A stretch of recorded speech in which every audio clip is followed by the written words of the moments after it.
Tasty फूडमध्ये तुमचे खूप खूप खूप स्वागत आहे। चला तर आज आपण एकदम गावरान पद्धतीने तुरीचे कढण कसे बनवायचे हे पाहणार आहोत। बाजारात पांढरी आणि लाल अशा दोन्ही तुरी मिळतात, तर आज आपण अशाच पांढऱ्या तुरींपासून भाजी बनवणार आहोत। चला तर लगेचच रेसिपीला सुरुवात करूया। मी इथे पाव वाटी इतकं पांढरी तूर घेतलेली आहे। आत्ता जरी हे थोडं दिसत असलं तरी शिजल्यानंतर हे जास्त होतं, म्हणून मी पाव वाटीच घेतलेले आहे। आता लगेचच हे धुवून घेऊयात। 2 ते 3 पाण्याने स्वच्छ धुवून काढायचे, कारण याला जे काही पावडर वगैरे लावलेले असते ते सगळं निघून जाईल। इथे आपले तूर धुवून झालेली आहे। आता हे कुकरमध्ये टाकून घेऊयात। संपूर्ण तूर हे कुकरमध्ये टाकून घ्यायची आणि यामध्ये लगेचच पाणी टाकून घ्यायचं। इथे मी 3 ग्लास इतकं पाणी घातले, कारण तूर शिजण्यासाठी जास्त पाणी लागतं, म्हणून मी 3 ग्लास पाणी घालून घेतलंय। लगेचच आता झाकण लावून घेऊया आणि गॅसवरती ठेवून घेऊया। कुकर गॅसवरती ठेवून घेतलाय। एकदम बारीक गॅसवरती याच्या 7 ते 8 शिट्ट्या करून घ्यायच्या आणि त्यानंतर कुकर थंड करून घ्यायचा। मोठ्या गॅसवरती हे लवकर शिजत नाही, त्यामुळे बारीक गॅसवरतीच शिजवून घ्यायचं। इथे कुकर थंड झालेला आहे। लगेचच आता खोलून घेऊयात।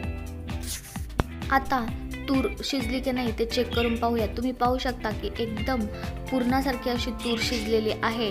लगेचच हे पाणी आणि तूर दोन्हीही एका पातेल्यामध्ये काढून घेऊयात आणि लगेचच फोडणी देऊन घेऊया। कढई गरम झालेली आहे। यामध्ये 1 पळी इतकं तेल घालून घेऊयात। तेल थोडंसं गरम झालं की लगेचच यामध्ये जिरं घालायचं आहे। अर्धा चमचा इतकं जिरं घातलंय।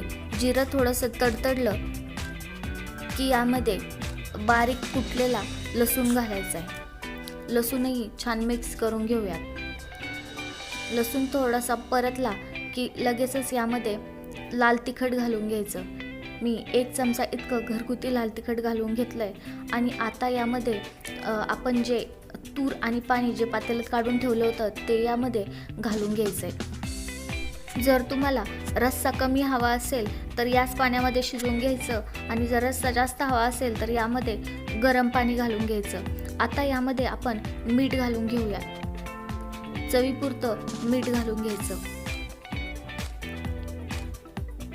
लगेचच यामध्ये बारीक चिरलेली अशी कोथिंबीर घालून घ्यायची आणि मोठ्या गॅसवरती एक उकळी काढून घ्यायची। तुम्ही पाहू शकता की कढणाला छान अशी उकळी आलेली आहे। आता यामध्ये शेंगदाण्याचा कूट घालून घेऊया। मी 5 चमचे इतके शेंगदाण्याचा कूट घालून घेतलाय। खूप जास्त शेंगदाण्याचा कूटही कढणाला चांगला लागत नाही आणि ही थोडीशी भाजी अशी पातळ चांगली लागते, त्यामुळे कूट हा खूप घालायचा नाहीये। गॅसची फ्लेम ही लो करूयात आणि 5 मिनिटांसाठी हे लो फ्लेमवरती शिजू द्यायचे आहे।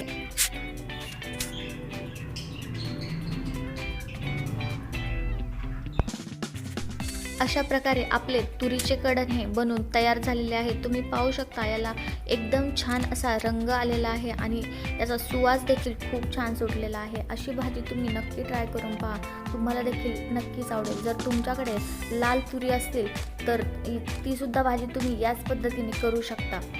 चला तर लगेचच ही भाजी प्लेटमध्ये वाढून घेऊया।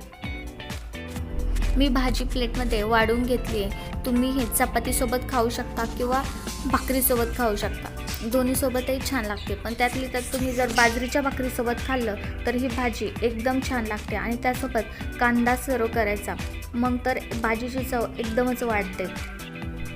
तुम्ही देखील ही रेसिपी एकदा नक्की ट्राय करून पहा, तुम्हाला देखील नक्कीच आवडेल।